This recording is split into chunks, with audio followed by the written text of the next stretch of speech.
Magluluto naman tayo ngayon ng isa sa mga paborito ng mga kalalakihan. Masarap na pangpulutan o kaya pang ulam. Ito ay ang tinatawag naming kinigtot na mga Ilocano o kaya imbaliktad. Hi kabamba! Magandang buhay! Tara at samahan mo ulit ako dito sa aking kusina. Manood, matuto at mag-enjoy. Ito yung ating kakailanganin. Karne ng baka, daon ng sibuyas, siling green, luya, sibuyas at itong pait or yung tinatawag naming puspus. Nakapagluto na ako nito dati pero sa ibang paraan naman ng pagluluto ngayon ang aking gagawin. Kulang kalahating kilo na pala itong karne ng baka na aking gagamitin. Tira ko ito nung nagluto pala ako ng zucchini. Kunti lang naman yung nabawas dito. Hiwain lang natin ito sa maninipis kabamba para madali lang yung pagluto dito. Ang karne pa naman ng baka habang tumatagal yung pagluluto mo ay lalo itong tumitigas. Nung una pala akong nakapag-upload ng pagluluto ko ng ganito, maraming natakam at syempre hindi mawawala ang mga basher. Pero okay lang naman yun sa akin. At least meron akong natututunan na bagong kaalaman. Kaya yung ibang paraan na aking gagawin dito ay mula sa mga suggestion nila. Pero hindi naman lahat kabamba. Syempre ako pa rin yung masusunod dahil ako naman yung magluluto. Gusto ko lang itry yung kanilang suggestion para malaman ko naman kung ano yung magiging outcome ng ating niluluto. Kung masarap ba talaga itong recipe na to o hindi. Kaya malalaman natin ito mamaya kabamba. Kaya umpisa na natin agad ang magluto. Yan at papainitin ko lang itong napaka-cute na cast iron na lutuan. Ewan ko kung anong tawag dito kabamba, kung kasirola ba o kaldero. First time ko lang ito gamitin ngayon.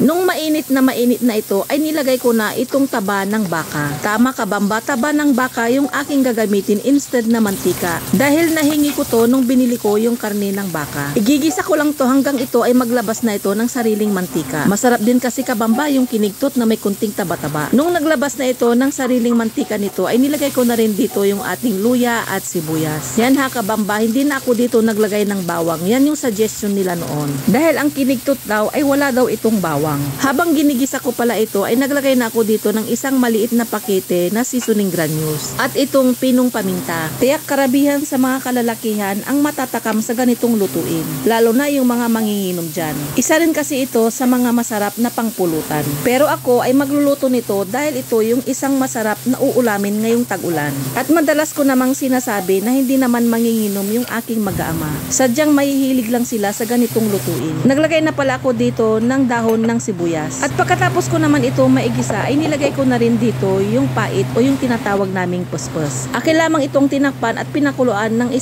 hanggang 2 minuto. Patis naman yung aking nilagay dito na panimpla. Huwag nyo rin kalimutang lagyan ng siling haba. Pinakulang ko lang ito ng saglit tsaka ko naman nilagay dito yung karne ng baka. Sa mga hindi pa pala nakakaalam kung ano yung kinigtot, sa Tagalog ito ay ginulat. Oo kabamba, gugulatin natin yung karne ng baka sa paraan ng paglalagay dito sa kumukulong sabaw. Tinatawag din itong imbaliktad dahil pagkalagay mo pa lang ng karne ay kailangan mo itong baliktarin. At pagkakulo nito kabamba ay patayin mo na ang apoy. O diba kabamba, ganyan lang kabilis magluto ng kinigtot or yung tinatawag din naming imbaliktad. Kaya kung isa rin ito sa iyong namis, magluto ka na rin kabamba. Pagkaluto nito ay talagang kain agad dahil mas masarap ito pag mainit-init pa. Samahan mo na rin ito ng sili at kalamansi. Paki-like and share na lang para mapanood din ng iba. Thank you for watching kabamba. See you sa aking next cooking vlog.